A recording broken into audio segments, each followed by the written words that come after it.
Damon Runberg, our state economist from Business Oregon. Thank you, Damon.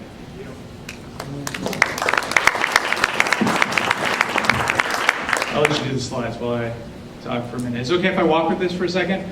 Hey there, good morning, good to see you all. I'm also from Pacific Time. I live over in Bend, so I'm not all the way in the evil empire of Salem or the Willamette Valley. There's us Central Oregonians have an allegiance with the Eastern Oregonians. We both see sagebrush, and when it rains, we celebrate. So, there's some kindred spirits there. You get to hear from two economists today. You get to hear one from Oregon, you get to hear one from Idaho. It's not a competition, okay? Some things might look a little bit better on the Idaho side. We celebrate that. They're our friends, they're our neighbors. We all it's the Pacific Northwest. We're a team, right? So whatever Craig says later, just know that I said we were a team, okay? Those ones aren't mine. It's okay. You're doing my presentation. It's okay. Mine looks... That's called teamwork.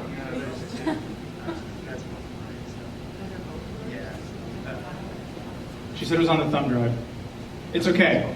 While they do that, I have my presentation in my brain anyway. So what's really interesting, I want to have a broader conversation. Don't look up at the slides behind me. I know they're massive and there's a lot going on there. Look at me. Look at my eyes. Look at my eyes. We, as Oregonians, as Idahoans, have been pretty pessimistic about how the economy looks. And we have some friends over in the Portland area that are a research group called DHM Research, and that organization does just public polling. And they ask folks all around the state, and this is Oregon-specific data, sort of how their perceptions are, how they're feeling about things. And one of the things they ask on a routine basis, every month, they send out this stratified random sample that goes to Oregonians all across the state, making sure to not just represent Portland, is sort of like, how is the economy doing? How do you think it's doing? And what's really fascinating is I would show you the percentage, but I don't have it in front of me. But I remembered it, which is roughly 43% of, no, it was higher than that for the state. Around 50% of Oregonians say that the state's economy today is poor or very poor. Today. When I say today, that was as of December. That's the most recent results. But December was just yesterday, right? So whatever. That's a really high percentage. Half of Oregonians think that the economy in the state is poor or very poor. And let's put that into context a little bit. When we go backwards and look at the survey results from, say, June of 2020. Does anyone remember the month June of 2020? It was a weird time, right? A lot of uncertainty. June of 2020 was like the heart of pandemic lockdown, uncertainty, weirdness. The highest unemployment rate Oregon had ever seen was in June of 2020. I mean, this is a pretty gloomy, weather-wise, it would have probably been pretty nice, but a really gloomy period for the economy. And yet, the share of Oregonians who thought that the economy was poor back then is the same as it is today. Highest rate of unemployment. Just got to put that in there. So we fast forward and we go to asking the question at the personal level. They ask, okay, Oregonians, you think the state economy is really poor, or at least half of you do. What do you think about your own personal financial situation? And when asked about their own financial situation, roughly 43% of us say that our personal financial situation is poor, very poor. Now that's better than what we think of the state economy, which is a little bit interesting, by the way, that there's this split here between how we think of the big, bad, economy, which is an ambiguous thing, versus how we feel about ourselves.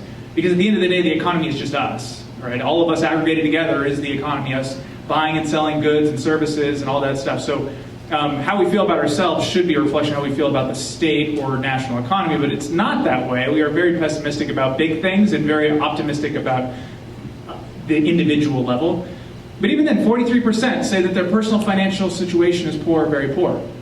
Okay, so go back again to June of 2020, 48% of Oregonians thought their personal financial situation was poor or very poor in the midst of record high unemployment. So we are pretty pessimistic right now. We do not think that the economy is good at the state level. We do not feel particularly good about our own personal financial situation. And I'm going to just roll with no slides. It's okay, because you know what? I give talks every week, and it just locked in there. So look at that. Keep looking at me. Keep looking at me. That's not exciting. It's just a screensaver. If we go to the national level, there's similar research that's been done that asks sort of similar questions about, how do you feel Americans about what's going on in the economy? There we go. There's some sexy pictures that we're going to show. So, I want you to see those.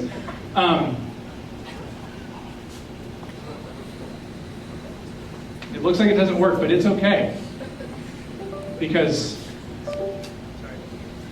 we'll roll. Okay, so we ask the same thing of Americans more broadly, but this is sort of the reverse question here. We're asking instead here, like, how many of you all think that the economy is good or excellent? So this is the opposite of poor, very poor, right? And what's fascinating is these responses from research done by the U.S. Federal Reserve. It's not nearly as recent, right? It ends in 2022, but you can see the general trend of people's perceptions, which is the share of Americans who think the national economy, orange line, is good or very good, has been declining really rapidly, and there's been no improvement since really the pandemic craziness has ended. Like, we would think, like, we just ended this recession, this pandemic, we should start feeling more encouraged and optimistic about the economy. But that's not how Americans are feeling. It's worse.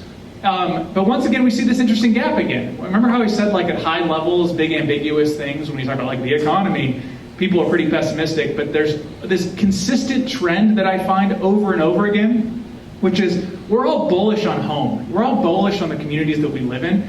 Now, the trend is the same for the blue lines, but when Americans are asked about how their local economy is doing, it's consistently better. Consistently. Which has nothing to do with my presentation except to say that, like, yeah, we root for the home team, right? Or whatever that looks like. Or it's an interesting trend that we always see that consistency. I'm going to sort of ask the question, is the economy as bad as we think it is? Is it really this bad? And before I really ask that question, we really should ask the question, are we a fair judge for how things look in the economy? Like, should I even be asking us if is the survey results of if the economy is good or not even relevant? Because, like, you guys might be really bad judges of how the economy is doing anyway. So, like, we shouldn't care about your opinion. One example that might go into that a little bit is, has anybody in this room said in the last 4 years, God, nobody wants to work anymore? Has anybody said it? Okay, I saw one hand, one brave soul out there said it. Okay, there we go, okay. A lot of gray hairs were putting their hand up, I saw that. Okay, so this is a common thread that we heard throughout the pandemic, right? Nobody wants to work anymore. Unemployment's so high. Why are none of these people finding jobs, etc.? You know what? Maybe some things are just generational, on repeat, Groundhog's Day. It just keeps happening over and over again. The most beautiful thread. Social media is the worst thing that's ever been created. But I found one glimmer of hope on Twitter, which was this thread that was an economic historian who looked back and found all of these beautiful clippings, and newspaper clippings going back over 200 years. I didn't do 200 years of them. About how nobody wants to work anymore. You could also find, he did another thread on kids today, ... which is hilarious to see too. But just for those of you who can't see a few of them, some of my favorites. From 1979, quote, nobody wants to work anymore. That's the quote we all know. But the best is, instead of whoever it is, it's just disgusted businessmen. Like, that's what it was attributed to, the quote. And then 1894 is the oldest one we have here, and I have to do my old-timey voice because it feels appropriate for 1894, but it is becoming apparent that nobody wants to work these hard times. Right? We've been saying things like this forever, and so maybe whatever we think about the economy is kind of irrelevant because we just kind of stink at it. We just kind of think things that aren't maybe accurate. So I don't know if that's true or not, but let's all go on a journey together and see how good at perceiving the economy we actually are. Is there really sort of a tornado has lifted the house and turned it upside down situation here? And I'll let you judge for yourselves at the end. Okay, so with that, we're going to talk about some data. You're going to look at some graphs. You're going to look at a lot of graphs. You're going to look at two presenters talking about graphs. We'll be fast with these ones, though. Okay, I promise. Okay. This is Oregon's employment history going back to the early 2000s. So this is 23, 24 years-ish of almost a quarter century of employment history in the state of Oregon. The green line there represents the actual employment number. The white bars represent the year-over-year change in employment, so you can see the pace of growth. If we go to the very far right-hand side of the graph here, you can see Oregon has completely recovered from the pandemic shock, which was devastating. Devastating. We've never seen a shock quite like that. Some of it self-imposed, sure, but it was still a devastating shock with incredibly high rates of unemployment. We are fully recovered from that. And if we really pay attention to, it's really hard to tell any sort of trends on the far right side there, but if we look at the white bars, which gives us a perception about what the year-over-year change in employment looks like, you can see we're still growing. Do I have a laser here? Let's see if the laser works. We got a laser. We're still growing, about 2-ish% a year, year over year, but that pace of growth is slowing. So our job growth is slowing. We've recovered from the pandemic. By the way, we would expect our job growth to be slowing at a time when we're at what, I don't like to use the term full employment. There's no like sort of statistical hard and fast rule for what full employment looks like. But we are at near record low unemployment. So we don't have a ton of labor supply to be growing at 4% job base anyways. That's just not something we are capable of doing at this point because the labor supply doesn't exist to be growing there. So 2% growth year over year is actually kind of a sustainable rate that we can do when we account for the new labor that is coming into the labor force to fill the jobs that are being created right now. So to me, this is a story of slowing growth. We're still growing, but nothing to be too concerned about at this point. Sometimes people look at trends and they say, look at this downward slope in growth. Slow growth eventually turns into declines.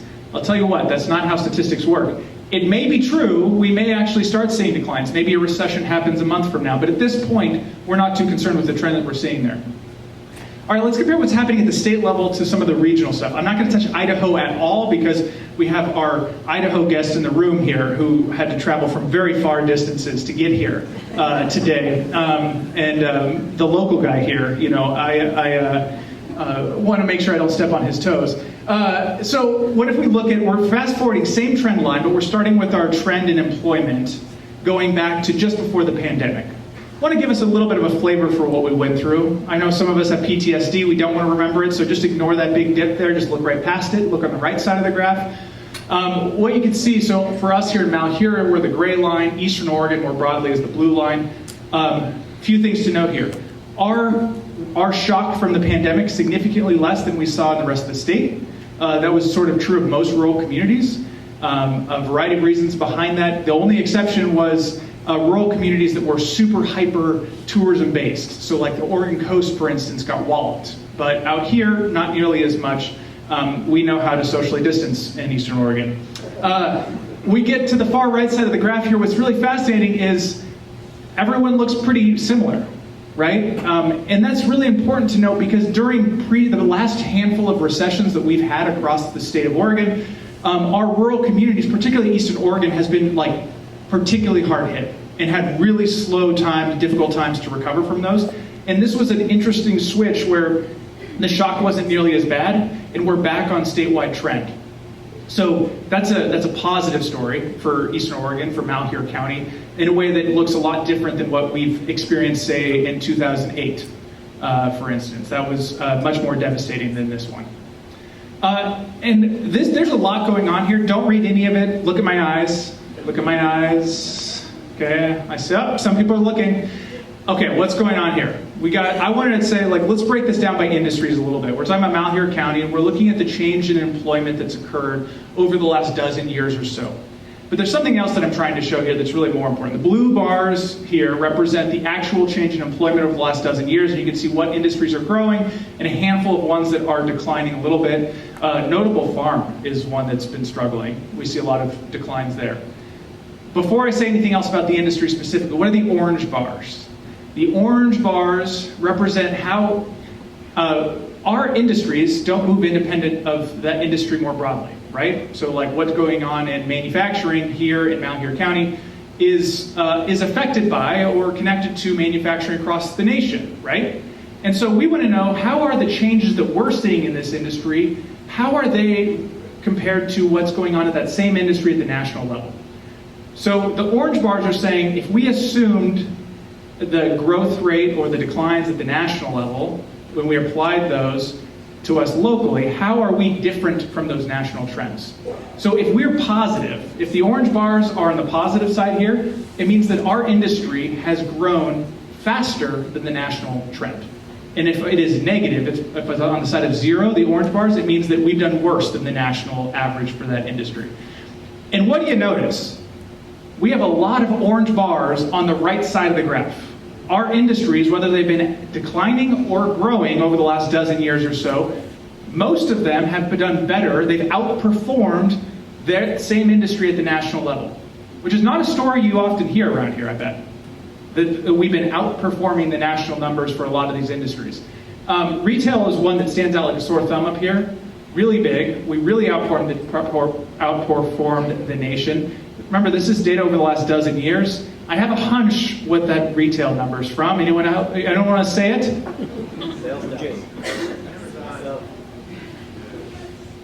Marijuana. There we go. I was like waiting for it. I think most of it is probably legalization of marijuana. Is probably a lot of the retail jump there. We have seen some more traditional retail grow as well. But what makes us stand out there, I think that big jump is marijuana. Once again, the timeline is a dozen years here. But you go through, and even some of our really crucial industries have really outperformed. We're talking about wholesale trade, for instance, which there's really tied to agriculture in there, has outperformed the nation. And manufacturing has declined. So this is one that we really focus on in economic development. It's declined, but guess what? Our decline is not nearly as bad as what the national trend was. So once again, we're outperforming even when we're declining what the national trend is for these industries. Okay, so that's jobs. Let's switch gears really quickly and talk about the other side of the coin, which is people losing jobs, layoffs. If we look at the national trend or the Oregon trend for layoff activity, you tell me, so P.S. I cut the top of the graph off because this is the pandemic losses. If we have to cut it off, otherwise we can't see the real trends today. But for your context, if it wasn't cut off, the layoffs would be somewhere up there, okay? I don't know if you see the laser, it's up there. So we cut it off, just that's where it is. You tell me on the right-hand side of the graph here, are we really worried about that layoff activity? Not much going on there, okay? We are not seeing a huge uptick in layoffs. We don't have the same sort of data here at the local level for Malheur, but our friends at the Oregon Employment Department have access to unemployment insurance claims, initial claims for unemployment insurance, which presumably someone who's filing an unemployment insurance claims thinks they just got laid off. Most of them have been, okay? So we're going to use this as a proxy for some economic data here. And if we're looking at what's gone on here at Malheur, and the dotted line is our moving average because there is some volatility here. Guess what that volatility is called? Seasonality. We have a highly seasonal economy here locally, and so we have to cut out some of those peaks and valleys to get an idea what the trend is. Once again, we look at the data. That dotted line, are we concerned about layoff activity here in Malheur County? No, we're pretty low. We're still at some of the lowest levels of layoff activity we've seen in a long time. So the 5-week average we've seen through the beginning of the year was basically exactly the same as it was last year. Okay? Not too concerned about layoffs. If we want to talk about sort of a forward-looking indicator, how's the economy going to do in the future, one of the best ones we have for that is job ads. A job ad today is likely a job that were counted in payrolls 3 to 6 months down the road from now. And if this is one where people get a little bit nervous about. And if we're looking at job ad activity at the state level or at the national level, we've seen a consistent pattern where job ads are declining pretty aggressively. Guess where they're aggressively declining to, though, as far as volumes? They're basically landing on the level of job ad activity we were seeing before the pandemic, which was anyone super stressed in 2019 about the economy generally? It was through longest expansion in U.S. history, record low unemployment at that time. Things were pretty good then, and so our level of labor demand as measured by job ads today is kind of getting back to what was like a 2019 economy. So once again, this trend line could just continue to plummet downward, and we could be a little more worried. But at this point, the volume that we're at today, not too concerning. Okay, so last big indicator we'll look at before we sort of figure out why we're so stressed out is wages. Because the amount of money that we make, the wages in our pockets, the discretionary spending that we have, that represents what we can do in the economy, how we can interact with it. And so when we actually look at wage activity, both at so Malheur is gray. I was really good at color coordinating, so I never change it. Malheur is gray, Oregon is green. No reflection on university alliances there at all. What we see is a really substantial period of strong wage growth, both at the state level and here also in Mount Airy County, when we looked from pre-pandemic to today. Now you see some softening. Real wages have declined. You know what that's from? Nominal wages haven't gone down. Employers aren't paying employees less. That's the inflation has eroded the purchasing power of those wages. But guess how much? It hasn't eroded it so much that it took back the wage gains that we saw during the pandemic. Today, here in Mount Airy County, the real wages in people's pockets, they're making 3% more after adjusting for inflation than they were in 2019 before the pandemic. So we have more disposable income from an income perspective than we had back then. So we shouldn't be too concerned from a wage front here, even though we've seen a little bit of erosion the last year there. So the question for us is this is great stuff, right? Life is good. No, that's not how you feel. And honestly, I wasn't saying a lot of great, happy words, but I wasn't saying a lot of negative, sad words either, right? So you probably don't feel life is good after looking at that economic data, but you also probably don't feel that's really terrible, right? But we, based on those survey responses, we do think the economy's pretty terrible. We do think things are pretty bad out there, pretty doom and gloom. So the question is, why are we so pessimistic about the economy when the labor market information actually looks pretty encouraging for our region and looks pretty good for the state? Pretty good is the wrong word. Looks pretty ho-hum, which is not bad, right? And there's a few reasons why that's the case. One of the reasons why we are pretty pessimistic about the economy is we just went through one of the largest inflation cycles that many of us have ever experienced as spenders in the economy. Not all of us, I see in the room. Some of us have seen inflation that periods that were pretty bad. The last one we saw, early 1980s, where we saw year-over-year inflation peak at over 14%. That is really high, and some of you nodding your head yep, I remember that, which is a sign of wisdom. Good job. Our inflationary cycle, though, was 8.5%. That is really unprecedented in most of our lifetimes. So this was a big bad feels, right? This was not a good experience to go through, to have tasted that inflationary cycle. Really quickly though, you notice the tail of the graph there, what's happened to the inflation? It's gone down, okay? Why has it gone down? That's beyond my pay grade. I'm not going to tell you exactly why, but the Federal Reserve would tell you that it's gone down because they raised interest rates. They have a toolbox, and their one job is to control inflation. And they want to be around 2% inflation. They got us pretty close. We're at 3% right now. The one tool in their toolbox is called the Fed fund rate. And that Fed fund rate is nothing to do with any of us in this room. Actually, there's a banker or two. It does have to do with bankers. It's really the rate at which banks borrow from one another. What does that have to do with us? And why would the Federal Reserve use this as a tool to address inflation? It's because that Fed fund rate trickles down to all of our other consumer loans that we would all engage with. Mortgage rates, car loans, credit cards, for instance. We all sort of will indirectly get affected by what the Fed fund rate does. So the Fed fund rate goes up dramatically. Here it is right here. This is actually the mortgage rates because you kind of all relate to that better. The Fed fund rate goes up. They raise the interest rates because inflation is really bad. Why would they do that? If interest rates go up, it's more costly to buy things, right? Guess what that does? It means you stop buying things, right? If it's more expensive to buy things, you stop buying things. And inflation at the root of it is always caused by too many dollars chasing too few goods, sort of a supply-demand mismatch that exists. So if the Federal Reserve says, we want to make it really expensive for you all to buy things, intentionally, and you stop buying things, it means the price of those goods will stop going through the roof because you have less competition for those things. And this trickles down to all the consumer loans that we have. So inflation felt bad, but guess what? The response, the antidote for inflation also feels bad to receive on the consumer end. So this is just an example. This is the mortgage interest rates, 30-year fixed rate mortgage rate. Many of us who might have been wanting to buy a house, get a different house, switch houses, whatever in the last year or so, have not been able to do.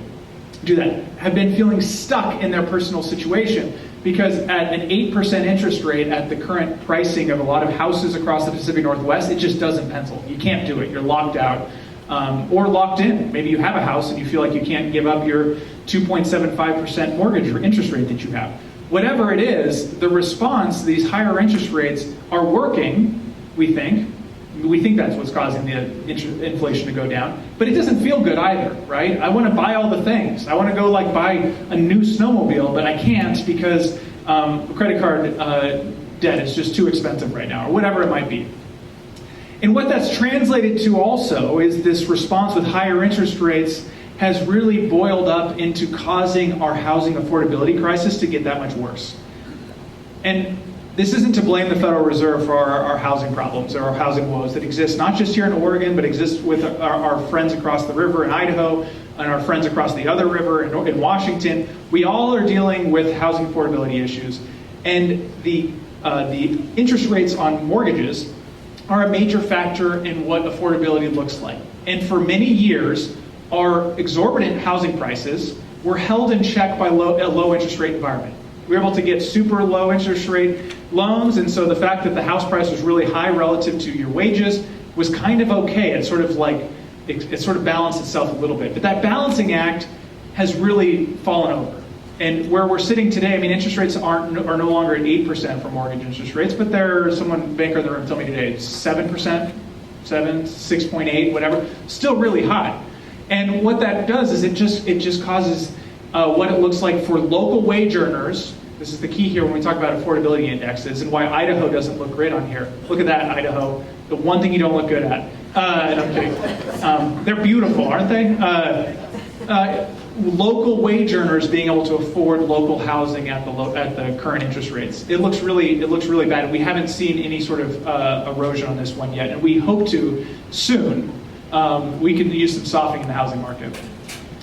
All right, so we have a couple of things that we've all been engaging. We all almost have these daily touch points with.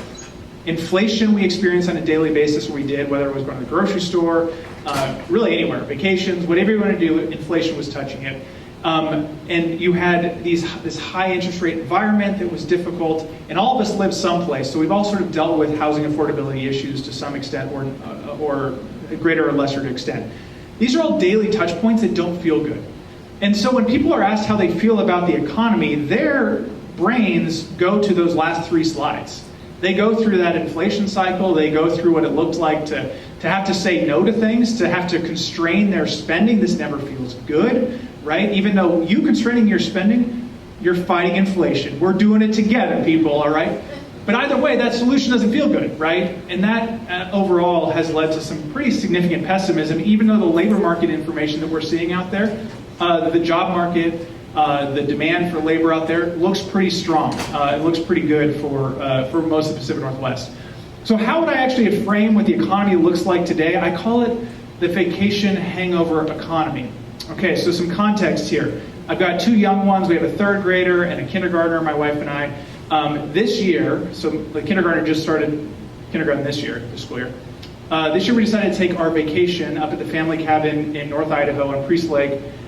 We have a cabin that's been in our family for 4 generations. We always spend a bunch of August up there. This year we were like, we're going to go from our 2 weeks up there to 3 weeks. Big vacation, right? And not just 3 weeks. We're going to run that 3 weeks right up till the day before school starts. Okay? We're going to maximize vacation. Some of you are saying amateur hour here on the parenting front. We live and learn, okay? So we do 3 weeks of glorious Priest Lake. Anyone been to Priest Lake? It's the crown jewel is what Idahoans call it. You know, it's a beautiful place. You should go there sometime. Hanging out, boating, swimming, hiking, all the things, right? Good food, good drinks, gin and tonics, all the things. So we go from that, 3 weeks of it, up until the very next day, the kids get on the bus. Guess what time my kids get picked up on the bus? This is not a joke. And it is Pacific time though, so some of you are like, oh, whatever. 6:38. 6:38. I live in the middle of a city. Like, it's not like they're busing them from like a farm or something, but 6:38. Hate school, school's the worst thing ever, I'd never want to go back, blah, blah, blah. We realized we made a mistake, okay? You don't take a 3-week vacation, then have no transition before the beginning of the school year. That's tough. That's a tough transition. Guess what we just went through? We went through a period. The pandemic, yes, was tough. But right after the pandemic, we had this period where everyone had cash in their pockets. We had so much discretionary spending. We had excess savings also because we weren't spending in the pandemic. Things felt really good. Also, the job market was insane.